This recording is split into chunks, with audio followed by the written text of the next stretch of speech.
देखिए, मुझे ये बताया गया था कि इस शहर के अंदर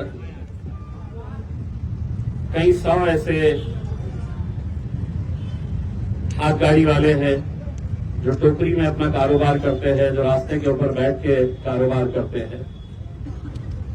मेरे जितने भी जिम्मेदारान पिछले कई दिनों से आप लोगों की लड़ाई लड़ रहे हैं, एक बात अच्छी तरह से समझ ले, ये लड़ाई अगर आपकी है तो इसका नेतृत्व आपको करना है।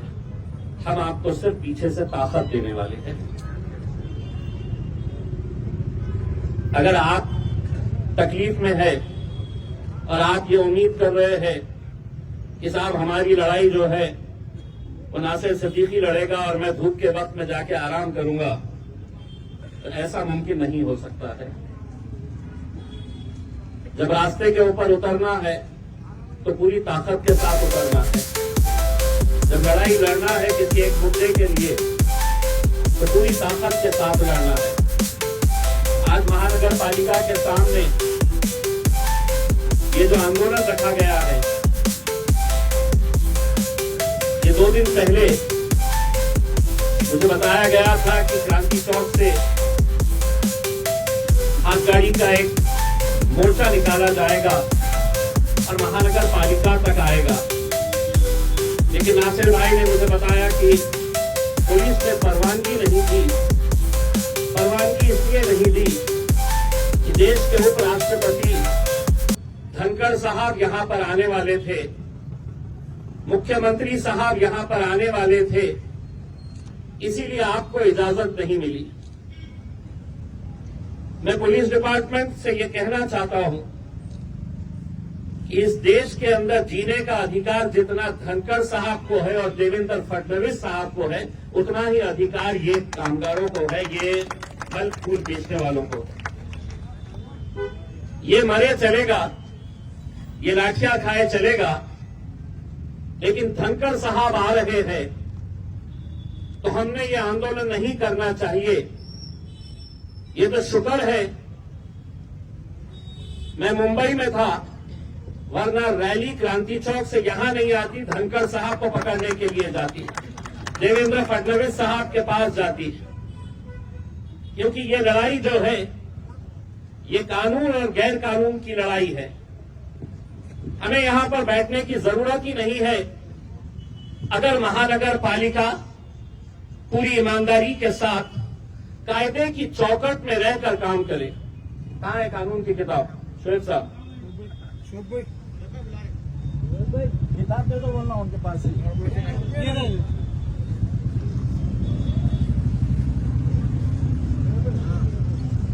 ये शायद आप लोगों को समझ में नहीं आएगा, लेकिन जो अधिकारी वहां पर बैठे हुए हैं उन सबको ये अच्छी तरह से समझता है, क्योंकि पूरे महाराष्ट्र के अंदर जितनी महानगर पालिकाएं हैं उनके लिए ये कानून इन्हीं लोगों ने बनाए हैं।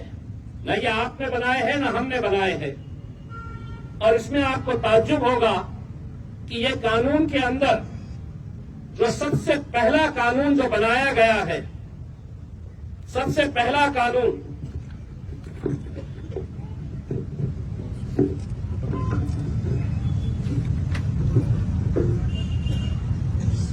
ये 1 नंबर के ऊपर है, the street vendors protection of livelihood and regulation of street vending act 2014। सबसे पहला इन्हीं की किताब है, मेरी किताब नहीं है। कानून मैंने नहीं बनाया है। और ये कानून 2014 के अंदर जब बना, उसके बाद 2019 के अंदर जब आप लोगों ने मुझे लोकसभा के अंदर भिजाया तो मैंने ये बात दिल्ली के अंदर उठाई थी कि आपने कानून तो बना दिए हैं, लेकिन आज एक सच्चाई ये है कि कोई भी ठेले वाला सम्मान के साथ अपना कारोबार नहीं कर सकता है। कभी महानगर पालिका का दस्ता आएगा इन्हें उठाने के लिए, कभी पुलिस वाले आएंगे हफ्ता जमा करने के लिए, कभी उस इलाके का गुंडा मवाली आएगा, इस इलाके में बैठना है तो इतना पैसा दो। अगर कानून बना है तो क्या वजह है कि आज उसी कानून के तहत इस शहर के अंदर जितने हॉकर जोन होना चाहिए वो हॉकर जोन नहीं बनाए गए। 14,000 से ज्यादा, जिस तरीके से नासिर साहब ने बताया है, हॉकर्स का रजिस्ट्रेशन हुआ है। क्या आप लोग उसके अंदर हैं? मैं आपको बताता हूं, यहां के अधिकारी और आपका जो ठेका लेने वाले आपके नेता है, इन लोगों ने अलग अलग नाम से रजिस्ट्रेशन करवाया है। क्यों? कि सरकार ने इसी कानून के तहत प्रधानमंत्री स्वनिधि योजना जो बनाई कि ये गरीब है, एक टोकरी के अंदर ये मौशी अपना कारोबार कर रही है, ये कारोबार अगर बढ़ाना है तो सरकार ने पहले इसे 15,000 रुपये लोन देने का तय किया उस स्कीम के जरिए। वो 15,000 रुपये ये वापस करती है तो और ज्यादा इसे लोन दिया जाएगा। ऐसा करते करते 50,000 रुपये तक का लोन ये हाथ गाड़ी वाले, ये टोकरे में, ये रास्ते के ऊपर बैठने वाले जो कारोबारी है, उनके लिए ये सरकार ने ये स्कीम निकाली। लेकिन मैं आपको यकीन के साथ कह रहा हूं कि ये 14,500 लोगों की लिस्ट अगर निकाली गई तो उसमें आधे से ज्यादा बोगस नाम है जिनके नाम से 15,000 रुपये उठाए गए हैं इस महानगर पालिका, बांटे गए आपस में, और अकेले महानगर पालिका के लोगों ने नहीं।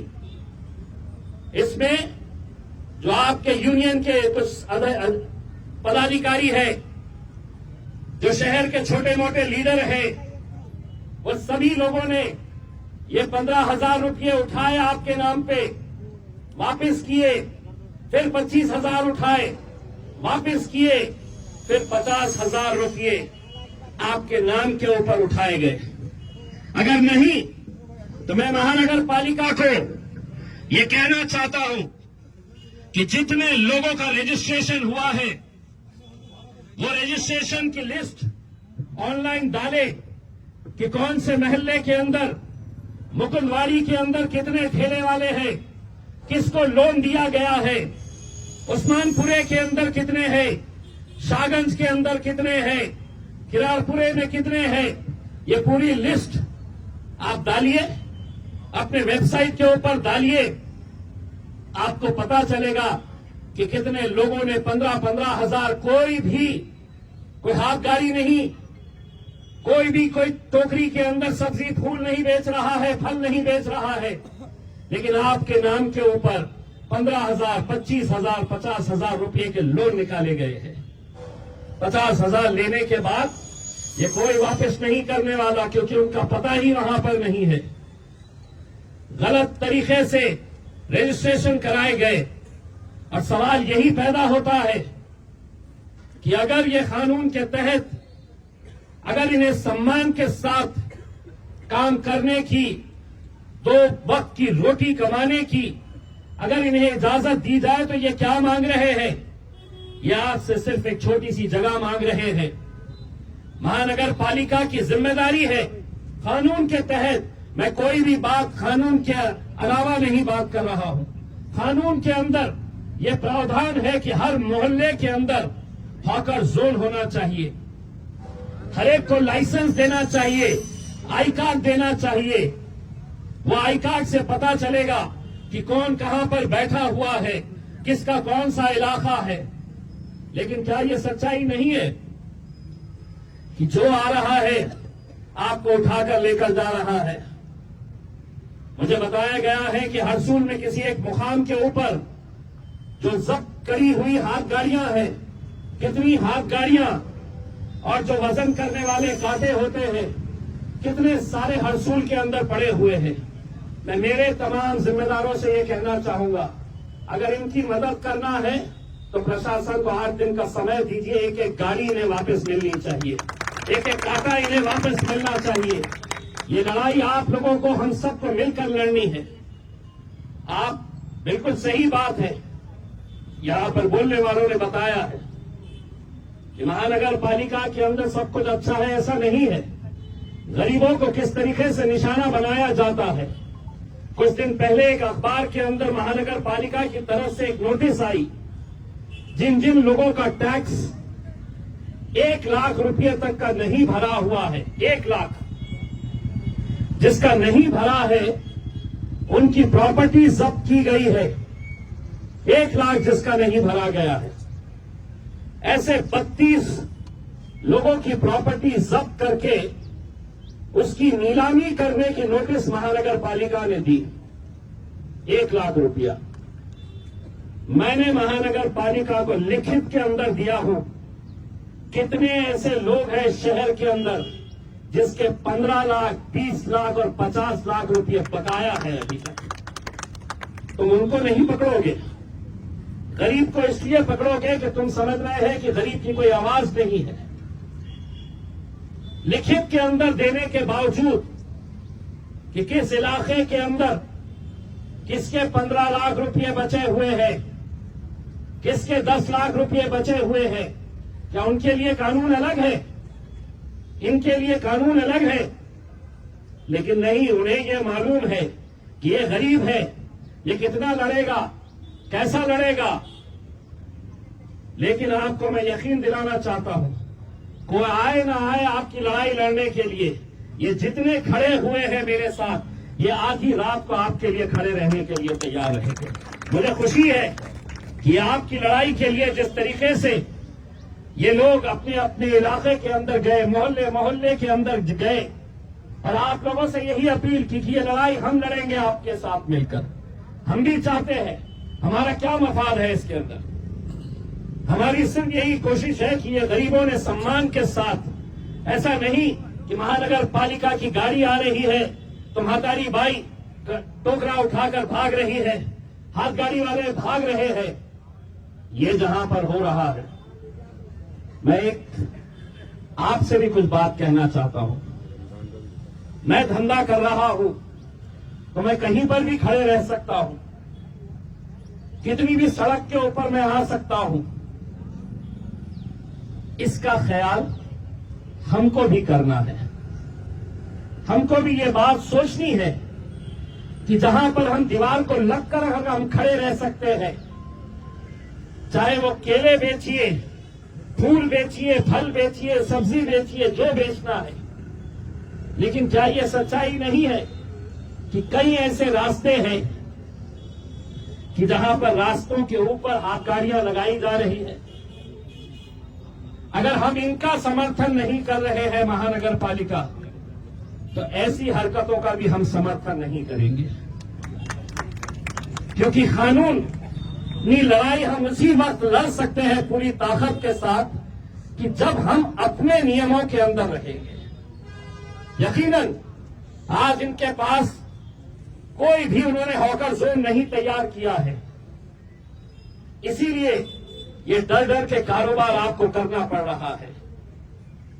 लेकिन हम महानगर पालिका के अधिकारियों से अनुरोध करते हैं कि आप जब तक हॉकर जोन नहीं बनाते हैं, तब तक आपने ये जो मिलिट्री इन लोगों के ऊपर छोड़ रखी है, वो मिलिट्री को अंदर ही रहने दीजिए। और अगर इसके बाद इस शहर के अंदर आप अगर सही जगह के ऊपर खड़े रहे, हम आएंगे लड़ने के लिए।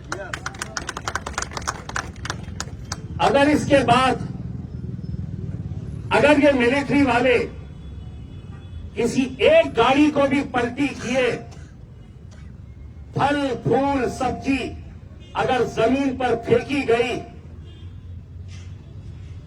तो जवाब उन्हें कैसा मिलेगा ये अच्छी तरह से समझ लेंगे। हम यकीनन कायदे कानून का पालन करना चाहते हैं, लेकिन हम लोगों को भी बड़ी जिम्मेदारी के साथ, हमें तो 2 वक्त की रोटी कमानी है, 2 वक्त का खाना हमें कहां से मिलता है। आप जब सुबह सुबह निकलते हैं, धूप में बैठते हैं, चाहे बारिश हो चाहे ठंडी हो, आप किससे फिक्र इस बात की रहती है कि आज के दिन मैं कारोबार अगर करूंगी या करूंगा तो मेरे घर का चूल्हा जलेगा। सम्मान के साथ आप भी काम करिए। यकीनन अगर कोई कायदा कानून तोड़ेगा तो हम उसके खिलाफ जाएंगे। आप लोग भी ये समझ लीजिएगा कि मजलिस आपके साथ पूरी ताकत के साथ खड़े रहेगी। और ये लड़ाई सिर्फ हमारी ऐसा नहीं है। कभी उनके पास भी जाओ जो सिर्फ 5 साल के अंदर आपको नजर आते हैं, 5 साल के बाद आपको दिखाई देते हैं। उनके पास भी जाइए, उनसे भी कहिएगा कि ये लड़ाई जो असरार लड़ रहा है, शारिक लड़ रहा है, नासिर लड़ रहा है, समीर लड़ रहा है, साबिर भाई लड़ रहे हैं, विकास हेड़के लड़ रहा है, ये लड़ाई के अंदर सब लोगों को आने की जरूरत है। मैं आप लोगों से सिर्फ इतना अनुरोध करना चाहता हूं कि जो मेमोरेंडम आज महानगर पालिका के आयुक्त को, कमिश्नर को दिया जाने वाला है, उसमें हम कोई ऐसी मांग नहीं रख रहे हैं। हम उनसे कह रहे हैं कि किसी इलाके के अंदर अगर 10 हाथ गाड़ी वाले 20 टोकरा लेकर बैठी हुई हमारी मौसी, हमारी माएं, हमारी बहनें अगर बैठी हुई है तो उनको सम्मान के साथ कारोबार करने का अधिकार दीजिए। बस यही मांग है हमारी। वरना डर कर, घबरा कर कि कभी पुलिस वाले आ रहे हैं हटाने के लिए, कभी महानगर पालिका का तोड़ू दस्ता आ रहा है उठाने के लिए, कभी गाड़ियों को पलटाया जा रहा है, फल फूल को तो सड़क के ऊपर फेंका जा रहा है। नियम का हम भी पालन करेंगे। यकीन मानिए, अगर एक मर्तबा जगह आप लोगों को दे दी गई और उस जगह से हटकर अगर कारोबार होगा तो शायद उस लड़ाई के अंदर हम भी शामिल नहीं हो पाएंगे। लेकिन जगह देकर इनको कानूनी तरीके से जो किताब के अंदर लिखा है, मैं किताब इसलिए लेकर आया कि हो सकता है इन्होंने पढ़े नहीं होंगे कि कानून ये खुद ने क्या बनाए हैं, तो वो किताब पढ़वाने के लिए मैंने ये कानून की किताब लेकर आया हूं। और उम्मीद करता हूं कि हमारा जो डेलीगेशन वहां पर जाए तो वो किताब साथ में लेकर जाए और उन्हें भी ये बताए कि ये कानून के अंदर सबसे पहला कानून जो है कोई अमीरों के लिए, धन्ना सेठों के लिए नहीं है। सबसे पहला कानून बना है तो ये गरीबों के लिए बना हुआ है, जो कष्ट करके, मेहनत करके 2 पैसा कमाने वाले हैं। रमजान का महीना आ रहा है, सभी के लिए ये रमजान के महीने में 2 पैसे कमाने का मौका मिलता है। लेकिन आप लोगों की जिम्मेदारी है, हमने अपने तौर के ऊपर ये तय कर रहे हैं कि हम कहां पर ऐसी रमजान की मार्केट को बना सकते हैं जहां पर पब्लिक को भी तकलीफ नहीं होनी चाहिए और आसानी के साथ आप लोग जो माल लेकर आ रहे हैं वो माल बड़ी आसानी के साथ बिकना चाहिए, अच्छी जगह उसको मिलनी चाहिए। इसके बारे में भी हम चर्चा कर रहे हैं। आप लोगों का साथ रहेगा तो यकीनन ये रमजान के महीने को हम बहुत अच्छी तरीके से, बहुत अच्छी जगह के ऊपर हम लोग ऑर्गेनाइज कर सकते हैं। मैं मेरी पूरी टीम जो इस आंदोलन को कामयाब करने के लिए पिछले कई दिनों से मेहनत कर रही है, मैं उन सभी लोगों का शुक्रिया अदा करता हूं और उम्मीद करता हूं कि ये लड़ाई आपकी अकेले की नहीं रह गई है। ये लड़ाई के अंदर उन गरीबों का साथ मजलिस पूरी ताकत के साथ खड़े रहेगी, आप लोगों का साथ देगी और यकीनन आप लोगों को ये अधिकार दिला के रहेगी कि आप लोग भी इज्जत और सम्मान के साथ ये कारोबार कर सके। बहुत बहुत धन्यवाद।